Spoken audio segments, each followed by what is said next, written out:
নমস্কার, আমি Moumita the Bong web চ্যানেলে আপনাদের স্বাগত। আজকে ব্লগটা নিয়ে এসেছি। আমি 2 মাস আগে একটা ব্লগ দিয়েছিলাম যে আমার ক্যান্সার পিরিয়ড চলাকালীন যে আমার কি কি ঘটনা ঘটেছিল, কি কি হয়েছিল, প্লাস আমার কোথায় ট্রিটমেন্ট হয়েছিল, কোন ডাক্তার দেখেছিল এবং কোন ডাক্তারের সহযোগিতা আমি পেয়েছি, সবকিছুই ওই ব্লগটাতে আমি শেয়ার করেছিলাম। তো ব্লগটা তো ওই মুহূর্তে তো আমার কিছু আসেনি তখন কমেন্ট, তো রিসেন্ট কিছুদিন ধরে দেখছি ব্লগটার মধ্যে প্রচুর কমেন্টস আসছে। যে বলছে দিদি ভাই কোথায় ট্রিটমেন্ট করেছো, কিরকম খরচ। তো কমেন্টগুলো আমার হাজবেন্ড পড়ে পড়ে শোনাবে কে কোন কোশ্চেনগুলো করছিল, সেই কোশ্চেনগুলোর উত্তর দেবে। তো বলো প্রথম কমেন্টটা কে আসছে? এটা নাম তো বলতে পারবো না। আইডি হচ্ছে অবুজমন11। লিখেছে, তোমার কথা শুনে আমি কান্না করতেছি, আমার চোখ দিয়ে জল পড়তেছে, আমি কোন রকম চোখের জল আটকাতে পারছি না। সত্যি আমার ব্লগটা মানে আমার লাইফটাই ওরকম, ওই জিনিসটা দেখলে সবারই চোখের জল বেরিয়ে আসবে। আর কিন্তু আমি বলি যে চোখের জল তো বেরার, আমারও আসছে, আমিও দেখলে পরে আমার পাস্ট ভুলে যেতে চাই, যখনই দেখি আমার মনে পড়ে যায় তখন। এই জিনিসটা যেটা আমার সাথে ঘটে গেছে সেটা তো আমি আর কোনোদিনই ভুলতে পারবো না। আর ভগবানের কাছে তোমরা একটু প্রার্থনা করো আমি যদি সুস্থ থাকি আর কয়েকটা বছর বাঁচি, ছেলেটাকে একটু বড় করে দিই, তারপরে নেক্সট বিকাশ রায় লিখেছেন, অনেক দুঃখের গল্প, ভগবান মঙ্গল করুক। আমিও আপনার মঙ্গল করুক যে কথাটা বলেছেন সেটা গ্রহণ করলাম। ভগবানের কাছে সত্যিই বলবেন আমি সুস্থ থাকি। অরুণ ডায়েরি 007 উনি লিখেছেন, ভালো থাকুন। নিশ্চয়ই দাদা, আপনাদের আশীর্বাদ থাকলে অবশ্যই ভালো থাকবো। আপনাদের প্রার্থনা নিশ্চয়ই ঠাকুর শুনবে। এটা লিখেছেন হচ্ছে মোহাম্মদ আকিবল মোহাম্মদ, এমডি আকিবল মোহাম্মদ 9443। উনি লিখেছেন, দাদা আপনি একজন বেস্ট হাজবেন্ড, দোয়া করি দিদি আপনি দ্রুত সুস্থ হয়ে যাবেন। ধন্যবাদ আপনাকে। এখানে বেস্ট আর বেটারের কোনো ব্যাপার নেই। এখন মানে যেটা আমি করেছি আমার স্ত্রীর জন্য, আপনার স্ত্রী হলেও আপনি তাই করবেন, এখানে বেস্টের কোনো ব্যাপার নেই। এবার আর বাকিটা তো না, সত্যি কথা বলতে ও আমাকে প্রচুর প্রচুর করেছে। আর একটা মানুষের ক্যান্সার হলে যে তার কত রকমের যে রোগ বেরিয়ে আসে শরীর থেকে ওই মুহূর্তে, মানে আমার ব্লাড ক্যান্সার হয়েছে যখন আমাকে কেমো দিচ্ছিল না, আমি নিজেও জানি না যে আমার পাইলস ছিল বা ফিশার ছিল, না ওটা ফিশার ছিল। তো ওই ফিশারের ব্যথাটাই আমাকে কিন্তু কাবু করে দিয়েছিল ক্যান্সারের থেকেও বেশি। ওই ফিশারের জন্যই আমাকে আইসিইউতে থাকতে হয়েছিল প্রায় 27 দিন, না 27 দিন আইসিইউতে আমি প্রায় জ্ঞান হারার মতোই ছিলাম। মানে ডাক্তার বললো যে শরীরে কেমো পড়লে যদি একটা ছোট্ট ফুসকুড়িও থাকে সেটা নাকি ভয়ানক আকার ধারণ করে যায়। তো মানে প্রচুর, আমি যে ইভেন 2 বছর ধরে আছি আমার একটা না একটা কিছু হয়েই যাচ্ছে শরীরের মধ্যে। তো ডক্টর বলছে যে এটা নিয়ে ঘাবড়ানোর করে, এই 8-9 মাস হলো আমার মাঝখানে অ্যানিমিয়া হয়ে গিয়েছিল, না মাঝখানে অ্যানিমিয়া হয়ে গেছিল। তো ডাক্তার আমার খুব ভয় পেয়ে গেছিল আমার হাজবেন্ড, যে হঠাৎ করে হিমোগ্লোবিনটা এত ডাউন হয়ে যাচ্ছে, দিন যাচ্ছে প্রত্যেক মাসে আমার যেহেতু হিমোগ্লোবিন মাপা হয় এখন পর্যন্ত, তো দিন যাচ্ছে আর হিমোগ্লোবিন ডাউন হয়ে যাচ্ছে। তো তখন ডক্টরকে জানানো হলো এবং আপনাদেরকে বলেছিলাম যে উনি আমেরিকায় থাকে, ডক্টর বিমলাংশু দে, ওনাকেও আমার রিপোর্ট মাঝে মাঝে পাঠানো হয়। তো বলছে ভয় পাওয়ার কিচ্ছু নেই মৌমিতা, তোমাকে যে ওষুধগুলো তোমার মানে যে কি কেমোগুলো না, যে কেমোগুলো পড়েছে সেই কেমোটা অত সহজে ব্যাক করে না, তো তুমি ভয় পেও না, এটা কিছু না, এটা অন্য কোনো কারণ থেকে অ্যানিমিয়া হয়েছে হয়তো। তো পরে ধরা পড়েছিল আমার ওয়ার্মসের প্রবলেম ছিল, ওয়ার্মসের থেকেই হয়েছে। বাংলাদেশ থেকে মিস্টার নাজিমউদ্দিন লিখছেন, মহান আল্লাহ আপনাকে সুস্থতা দান করুন। সত্যি আপনাদের প্রার্থনা জানে ভগবান শুনে এবং আল্লাহ জানি শুনে, সেটাই আমি বলছি। আমি যেন সুস্থ থাকি। আপনাদের আশীর্বাদ থাকলে নিশ্চয়ই আমি সুস্থ থাকবো। নেক্সট আফরিন জেসি 8433 উনি লিখছেন, আপনার প্রোটোকল যদি দিতেন, আমিও লিউকেমিয়ার এপিএল রোগী, বাংলাদেশ থেকে বলছি। প্রোটোকল তো আমি কিভাবে বলতে পারবো না, কিন্তু ফার্স্ট ট্রিটমেন্ট থেকে ও বলতে পারবে। প্রোটোকল বলতে মানে ওর যখন প্রথম ট্রিটমেন্টটা শুরু হয় তখন ডক্টর আমাকে বলেছিল যে 1 মাস থাকতে হবে, মানে যে কেমোটেমো গুলো বলে 27-28 দিন বা 1 মাসের একটা প্রোগ্রাম উনি আমাকে দিয়েছিলেন। কিন্তু ওর ক্ষেত্রে ব্যাপারটা একটু অন্যরকম হয়ে গেছিল। পরে মানে কেমো শুট হচ্ছিল না, তারপরে ফিশারের প্রবলেম, এইসব নিয়ে মানে আরো একটু মানে অ্যাকিউট হয়ে যাওয়াতে তখন আমাদের হসপিটাল স্টেটা প্রায় 2 মাস হয়ে গিয়েছিল, কিন্তু ডক্টর আমাকে 1 মাসের কথাই বলেছিল। এবার ওই 1 মাসের ইসে হয়ে যাওয়ার পর 1 মাস ওখানে থেকে কেমো দেবার পর তারপরে 15 দিনের জন্য ছুটি, তারপরে আবার 1 মাস করে 4 বার। সবার ক্ষেত্রে একরকম হয় না, কারো 1 মাস কারো 2 মাস এরকম লেগে যায়, যার যার শরীরের ব্যাপার আর কি না। না, এমনি কেমো শিডিউলটা 1 মাসেই হয়। আচ্ছা আচ্ছা, তোমার সমস্যা তৈরি হয়েছিল বলে তোমাকে আরো মাঝখানে কেমো অফ করে দিতে হয়েছিল, হ্যাঁ, তারপরে সার্জারি করতে হয়েছিল, তো ওগুলো আমার ওই সময় একটা সার্জারি হয়েছিল, তো যার জন্য এমনি মানে শিডিউল হচ্ছে 1 মাসের, 1 মাস ট্রিটমেন্ট হবে, তারপরে 15 দিন অফ, 15 দিন আপনাকে ছেড়ে দেবে, তারপর থেকে ওখানে আপনাকে প্রতি 1 মাস অন্তর 1 মাস করে ওখানে কেমো নিতে হবে। সেটা হচ্ছে মানে 28টা করে সপ্তাহে, 20টা কেমো মাসে, সপ্তাহে 5টা, সোমবার থেকে শুক্রবার 5টা কেমো, শনি রবি অফ, আবার সোমবার থেকে শুক্রবার 5টা কেমো, এইভাবে 4 সপ্তাহ করে কমপ্লিট হয়ে গেল। হয়ে যাওয়ার পর আপনার ব্লাড টেস্ট সব করে নিয়ে আপনাকে ছেড়ে দেবে। মানে ওটা ওটা আপনি মানে ওখানে অ্যাডমিট হতে হবে এরকম কোনো ব্যাপার নেই। সেটা আমরা যেটা করেছি, আমরা বাইরে লজে ছিলাম, লজের থেকে গিয়ে গিয়ে নিয়ে আসতাম। কেমো দিতে মোটামুটি 2 ঘন্টা সময় লাগতো, আর বাকি ওই সব আপনার মানে কেমো দেওয়ার আগে ইসিজি করবে, ওটা ইসিজি দিনই করে নিত। ইসিজিটা করে রিপোর্টটা দেখাতে হবে যে ইসিজি রিপোর্ট কি আছে, তারপরে কেমো স্টার্ট করে দিত। ইসিজি হার্ট রেটটা দেখে নেয়, হার্ট রেটটা মানে কম বেশি থাকলে তখন মানে মানা করে দেয় কেমো দিতে। আর কেমোটা দেওয়ার পর 2 ঘন্টা লাগতো ইনফিউশনে, আর এছাড়া ওই মেডিসিন ফিডিসিন প্রিপেয়ার তারপর রেস্ট ফেস্ট নিতে মানে সব মিলে 3-4 ঘন্টা করে লেগে যেত রোজ। ওই 4 ঘন্টা করে নিয়ে আবার ঘরে ব্যাক, পরের দিন আবার ওই টাইমে গিয়ে হসপিটালে গিয়ে আবার ওই 4 ঘন্টা থেকে কেমোটা নিয়ে আমরা ফিরতাম।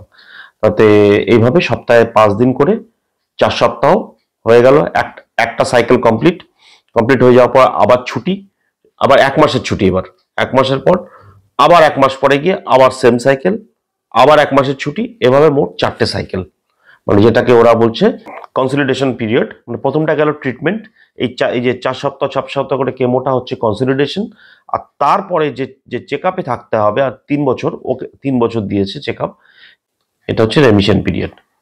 এই হলো প্রোটোকলটা, এটি হচ্ছে প্রোটোকল। কিন্তু এই রেমিশন পিরিয়ডটা কিন্তু মাস্ট করা উচিত। যার যে একজন বলছেন না যে এপিএল পেশেন্ট, জানি না আপনার কমাস হয়েছে বা কবছর হয়েছে আপনার, আমি জানি না সেটা, প্লিজ যদি একটু কমেন্ট করে একটু জানিয়ে দেন যে আপনি কতদিন ধরে ভুগছেন এবং কবছর হয়ে গেছে আপনার এপিএল, তাহলে উপকৃত হতাম। আর আমি মোটামুটি মানে ডক্টরদের সঙ্গে আলোচনা করেও যেটা দেখেছি বা ইন্টারনেটেও আমি যেটা পড়েছি, সেটা হচ্ছে যে অ্যাট্রা এটিও দিয়ে যাদের ট্রিটমেন্ট হয়, আমি জানি না আপনার ট্রিটমেন্ট কি দিয়ে হয়েছে, ওর যেমন অ্যাট্রা আর এটিও মানে দুটো মেডিসিন, এই দুটো মেডিসিন দিয়ে যাদের ট্রিটমেন্ট হয়েছে, সেক্ষেত্রে মানে সাকসেস রেট প্রায় 95%। Success rate 95%, 4 to 5% failure case আছে, এবং কিন্তু সেই ফেলিয়ার কেসগুলোও কিন্তু মানে মেডিসিনের জন্য নয়, ডক্টরদের বক্তব্য মানে তারা হয় হচ্ছে কেমো কমপ্লিট করেনি, অথবা রেমিশন পিরিয়ড মানে কমপ্লিট করেনি, রেমিশন পিরিয়ডটা ঠিক মতো এসে করেনি, চেকআপ গুলো করেনি। যে অনেকেই তো ভাবে না 1 বছর চেকআপ করলে দরকার হবে না, কিন্তু রেমিশন পিরিয়ডটা 3 বছর যদি ডাক্তার বলে 3 বছর, 2 বছর যদি ডাক্তার বলে 2 বছরই করা উচিত। কষ্ট তো হয়, অর্থের তো প্রচুর অর্থে লাগে, প্রচুর অর্থ, মানে যাদের বাড়িতে ক্যান্সারের পেশেন্ট আছে তাদেরকে তো বলতে হবে না, তারা জানে, তারা ফিল করছে যে কি চায় একটা ফ্যামিলির উপর দিয়ে। আর মানে আমার আমরা সত্যি কথা বলতে আমার যেখানে ছেলের আছি, পড়াশোনা মানে চেয়েছিলাম ছেলেটাকে ভালো করে পড়াবো। আমরা যেখানে আছি সবই এখান থেকে চেন্নাই যাওয়া আর আপনার বাংলাদেশ থেকে চেন্নাই যাওয়া প্রায় সমান, সমান। প্রায় সমান। এখান থেকে আমাদের যেতে হয় 2 ঘন্টা, যেতে হয় বাগডোগরা, বাগডোগরা থেকে ফ্লাইট ধরে আবার ওখান থেকে 3 ঘন্টার জার্নি। কিন্তু চেন্নাইতে গেলে ডক্টর প্রভুর হাতে ট্রিটমেন্ট করলে আমার মনে হয় খুবই ভালো ডাক্তার, উনি খুবই ভালো ডাক্তার আমি পেয়েছি আর কি। এখন সবার তো দেখেন শরীর তো এক না, যার যার শরীর যেভাবে নেয়, আর কিছু তো উপরওয়ালার দান আছেই, সে যদি দান না করে তাহলে তো আর। নেক্সট এসে যাচ্ছি। মিস্টার প্রসেনজিৎ ঘোষ লিখছেন, আপনি HIIMS চণ্ডীগড় যেতে পারতেন। হ্যাঁ মানে হয়তো আমি জানি না HIIMS এ সম্বন্ধে আমার খুব একটা ধারণা নেই, কিন্তু অ্যাকচুয়ালি যেতে তো অনেক জায়গায় পারতাম, কিন্তু সে সময়টা একটা এমন একটা মানে ক্রিটিক্যাল সিচুয়েশন ছিল, ভাঙছিল, এমন ক্রিটিক্যাল সিচুয়েশন ছিল যে আমি কোথায় যাব আমি নিজেও ডিসাইড করতে পারছি না। সব থেকে বড় কথা হচ্ছে আমাকে অ্যাডভাইস করার কেউ নেই, বা এরকম কারো হয়েছে সেরকম জানাশোনার মধ্যেও আমার কেউ ছিল না যে অ্যাডভাইস করবে এখানে যাও ওখানে যাও। তারপর তখন দুর্গাপুজোর টাইম, কোথায় যাব, কোথায় ভর্তি হব, কোথায় গেলে ডক্টর পাবো, এইসব নানা রকম চিন্তা ভাবনা করে আমাদের যে হাউস ফিজিশিয়ান আছে ডক্টর MB গোস্বামী, উনি আমাকে সাজেস্ট করলেন বেটার হচ্ছে তুমি চেন্নাই চলে যাও, ওখানে ডাক্তার অ্যাভেলেবেল পাবে আর ট্রিটমেন্টটাও পাবে। তো এখন চেন্নাই গেছি, ক্লিক করে গেছে, এটা এখন আমার কপাল বলুন, ওর কপাল বলুন, ভগবানের দান বলুন, সেই আর কি। আমন 999 শর্টস উনি লিখছেন, ক্যান্সার নামটাই একটা আতঙ্ক, তার থেকে বেশি আতঙ্ক চিকিৎসার খরচ। ক্যান্সার চিকিৎসার খরচ যদি সাধারণ অসুখের মতো হতো তাহলে অনেক রোগী বাঁচার সাহস পেত। হ্যাঁ, এটা আপনি ঠিকই বলেছেন যে সত্যি খুব খরচ সাপেক্ষ চিকিৎসা। আর কিছু কিছু জায়গায় অবশ্য খরচ অনেক কম লাগে, যেমন ধরুন আপনার আমাদের ইন্ডিয়াতে টাটা আছে বা কিছু কিছু সরকারি হসপিটাল আছে যেগুলোতে খরচ অনেক কম হয়, কিন্তু আমার সেগুলো পরিষেবা সম্বন্ধে খুব একটা ধারণা নেই। আমি তো গিয়েছিলাম প্রাইভেটে, অ্যাপোলোতে, কিন্তু অ্যাপোলোতে পরিষেবা খুব ভালো পেয়েছি, কিন্তু খরচ প্রচুর হয়েছে। আর আমার যেটা ধারণা হয় যে ও যে সিচুয়েশনে চলে গিয়েছিল সেই সিচুয়েশন থেকে অন্য কোনো জায়গায় থাকলে ফিরতে পারতো কিনা সেটাও আমার সন্দেহ। খরচ হয়েছে, এটাই মানছি, খরচ হয়েছে। এবং ওখানে ভর্তি করলে আপনি কোনো টাকার হিসাব করলে চলবে না, টাকার হিসাব করলে চলবে না। মানে কি হয়েছে, আপনি দিন গেলে মানে একদিন 24 ঘন্টা পর আপনি বিলের খোঁজ নিতে গেলেই আপনার 1 লাখ টাকা করে বেড়ে যাবে, কোনো কোনো দিন 1.5 লাখ টাকা, কোনো কোনো দিন 1.5-2 লাখ টাকা। কারণ ওর ক্ষেত্রে একটু বেশি, কারণ ও আইসিইউতে ছিল আর খুব ক্রিটিক্যাল কন্ডিশনে ছিল, একসঙ্গে 9টা ডাক্তার ওকে দেখতো, সেই সমস্ত ডক্টরদের দুবার করে দেখার ভিজিট। হ্যাঁ, বাকি তো আর আছেই। এছাড়া ধরুন আমি বাইরে আছি, আমার একটা খরচ আছে, ওখানে একটু এক্সপেন্সিভ, রুম টুম গুলো একটু এক্সপেন্সিভ, ওখানে মানে সস্তারও রুম আছে, হ্যাঁ, তো একটু রুম টুম গুলো এক্সপেন্সিভ আছে। বাইরে আমার খাওয়া দাওয়া, টানা 2 মাস ছিলাম আমি ওখানে, একা, কেউ ছিল না। ছেলে ছিল মাঝখানে, ছেলে কদিন থেকে চলে আসতে বাধ্য হয়েছিল কারণ ওর পরীক্ষা ছিল, সেই জন্য। আর অবুজ মন তো আগেই বললাম, দিদি ভাই তুমি যেন সুস্থ হয়ে যাও। আচ্ছা, এটা লিখছে দিদি আমার হাজবেন্ডের ব্লাড ক্যান্সার। জান্নাতুল ফিরদৌস 21, উনি লিখছেন, দিদি আমার হাজবেন্ডেরও ব্লাড ক্যান্সার AML, আমি আপনাদের সাথে একটু যোগাযোগ করতে চাই, আপনারা কি দয়া করে আমাদের সাথে যোগাযোগের মাধ্যম বলবেন? আমি বাংলাদেশ থেকে বলছি। বলো। যোগাযোগের মাধ্যম বলতে আমি যোগাযোগের জন্য আপনার কাছে আপনার হোয়াটসঅ্যাপ নম্বরটা চেয়েছিলাম, বোধহয় আপনি দেখেননি মেসেজটা। উম, তো আপনি যদি একটা মানে আপনার নাম্বার যদি আমাদের সাথে শেয়ার করেন তাহলে এএমএল কিন্তু সুস্থ হয়ে যায়, এএমএল টা থেকে ওটারই একটা পার্ট এপিএল না? হ্যাঁ, আমরা যতদূর জানি এএমএল এ মনে হয় ব্রোন মেরু ট্রান্সফার করতে হয়, তো ওটা একটু আলাদা টাইপের। তো হ্যাঁ, আমাদের এখানে তো অনেকেই ভালো হয়ে গেছে, সোনিয়া সুস্থ সরকার হয়ে যায়। 2787 লিখছে, স্ট্রং ওমেন, খুব ভালো থাকো কাকিমা, সুস্থ থাকো। থ্যাংক ইউ, ধন্যবাদ। সোনিয়া আমাদের পাড়ারই মেয়ে, ও কমেন্ট করেছে এখানে। হুম এটা হচ্ছে লাইফস্টাইল 2020। আচ্ছা, যে ডাক্তার আপনাকে সহযোগিতা করেছেন আমি কি তার সাথে যোগাযোগ করতে পারি? আমিও বিভিন্ন রকম সমস্যায় আছি বাংলাদেশ থেকে। আর কোন ডাক্তারের সহযোগিতা বলছেন? আমাকে কিন্তু একজন আমেরিকা থেকে করেছিল, ডক্টর বিমলাংশু দে আর ডক্টর প্রভু। আপনি কোন ডাক্তারের সহযোগিতা চাইছেন সেটা একটু বললে ভালো হতো, যে না ইন্ডিয়ার ডাক্তার যে ডক্টর প্রভু না বিমলাংশু দে, না কার সহযোগিতা চাইছেন আপনি যদি একটু প্লিজ বলে দিতেন কমেন্টে তাহলে সুবিধা হয়। প্রণব সামন্ত 1025 উনি লিখছেন, খরচ কেমন হলো ওখানে? খরচ কেমন হলো বলতে তো খরচ অনেকই খরচ হয়েছে। তো আমি একটা আইডিয়া দিচ্ছি। প্রথমত যখন হসপিটাল থেকে রিলিজ হয় সেই সময় খরচা হসপিটালে বিল হয়েছিল প্রায় 35 লাখ টাকা আইসি ইন্ডিয়ান কারেন্সিতে।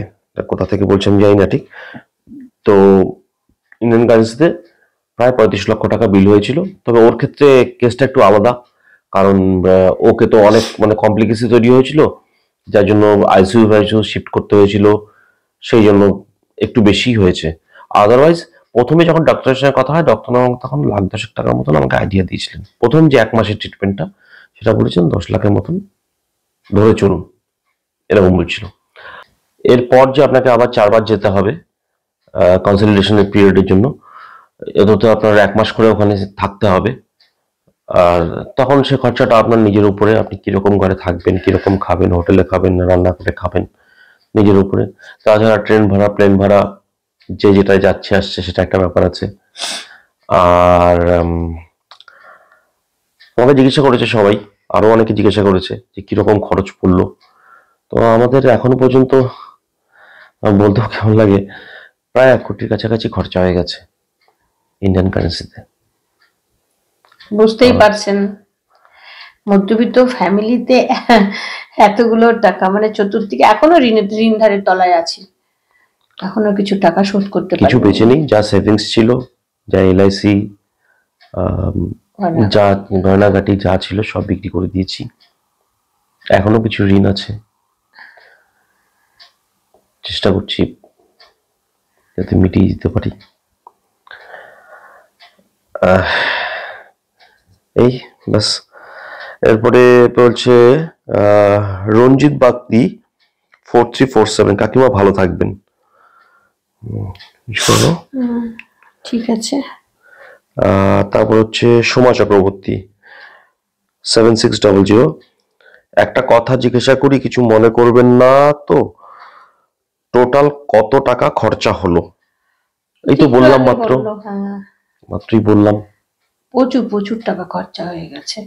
না আমার ক্ষেত্রে হয়েছে, সবার ক্ষেত্রে তো তাও নাও হতে পারে না, আমার একটু সিচুয়েশনটা ক্রিটিক্যাল হয়েছিল। হ্যাঁ, নর্মাল রিকোয়েস্টে হতো, মানে যদি সব ঠিকঠাক ভাবে চললে নাও হতো, এটা কার কিরকম হবে বলা মুশকিল। আমরা কেমোটা দেওয়ার পরই নানা রকম কমপ্লিকেশন শুরু হয়ে যায়। আমার তো একটার পর একটা, আমার তো কেমো কমপ্লিট করার পর বললাম না একবার অ্যানিমিয়া হয়ে গেল, আবার এরপরে গাইনো প্রবলেম হয়েছিল, খুব ব্লিডিং হচ্ছিল না, মাঝখানে এত ব্লিডিং হচ্ছিল। তারপরে তো বললো যে ইউট্রাস অপারেশন করতে হবে। তো ওর বাবা বলছে মাত্র 3টা মাস হয়ে উঠছি কেমো শেষ করে, টোটাল কেমো শেষ করে, এখনই আবার অপারেশন, তাও আবার ইউট্রাস। তো তখন ও তো কিছুতেই করবে না, আমিও রাজি ছিলাম না। এই ওষুধ দিচ্ছে এই দিচ্ছে, তারপরে বলছে যে না হরমোনস এর ওষুধ দিলে আবার লিভার ফাংশন খারাপ হয়ে যাচ্ছিল, লিভারের প্যারামিটার গুলো, তো আমার তো সবই টেস্ট হয়, লিভারের প্যারামিটার গুলো বেড়ে যাচ্ছে। তারপরে এই করতে করতে করতে করতে তবে ডক্টর প্রভু আমাদেরকে আরেকটা ডাক্তারের নাম দিল, যে ওনার আমি নাম দিচ্ছি লাস্ট, যদি উনি কিছু করতে পারলেন তো ভালো, না তো অপারেশন করতেই হবে। তো আমি একদমই সাহস পাচ্ছিলাম না, শরীরটাই পারমিট করছিল না। তারপরে গেলাম, তো উনি লাস্ট একটা ছোট্ট অপারেশন করছে, তো মেরিনা কয়েল বলে একটা জিনিস লাগিয়েছে। তো এখন পর্যন্ত ঠাকুর করে 1 মাস অপারেশন 1 বছর মেরিনা কয়েল জাস্ট একটা কি করতে হয়, এক্সটার্নাল ইকুইপমেন্ট বলবো, যে ওটা খালি ওখানে খালি প্লেস করে দেয়, ওটা আবার যখন প্রয়োজন তখন ওটাকে রিমুভ করা যায়। হ্যাঁ 5 বছরের জন্য লাগিয়েছে। তো ওটাতেও একটা খরচা গেছে আমার, 2.5 লাখ টাকার মতন না খরচা হয়েছে। তো মানে একটা না কিছু লেগেই আছে আমার। তো যাই হোক, আরো অনেকে আরো উইশ করেছে, আর কিছু কমন কোয়েশ্চেন আছে, সেগুলো আর আমি এতগুলো তো বলা সম্ভব নয়। তো আমাদের ব্লগটা যদি তোমাদের ভালো লেগে থাকে তাহলে লাইক শেয়ার করো, কমেন্ট করো। কমেন্ট না করলে তো বুঝতে পারবো না। আর তোমাদের কাছে আমার একটা রিকোয়েস্ট বা বলছি, যে সত্যি কথা ইউটিউবে ভাবিনি কোনোদিন ইউটিউবে আসবো, কাজ করব, এভাবে ব্লগ দেবো। আমি বাধ্য হয়ে ইউটিউবটা শুরু করেছি। যদি কিছু আর্ন করতে পারি তাহলে আমার সুবিধা হবে, আমার ট্রিটমেন্টের জন্য সুবিধা হবে। এই জন্য চেষ্টা চালিয়ে যাচ্ছি যে কোনো দিক দিয়ে না কোনো দিক দিয়ে তো যদি একটু সাহায্য করতে পারি। আর কি, এখানেই শেষ করছি। নমস্কার।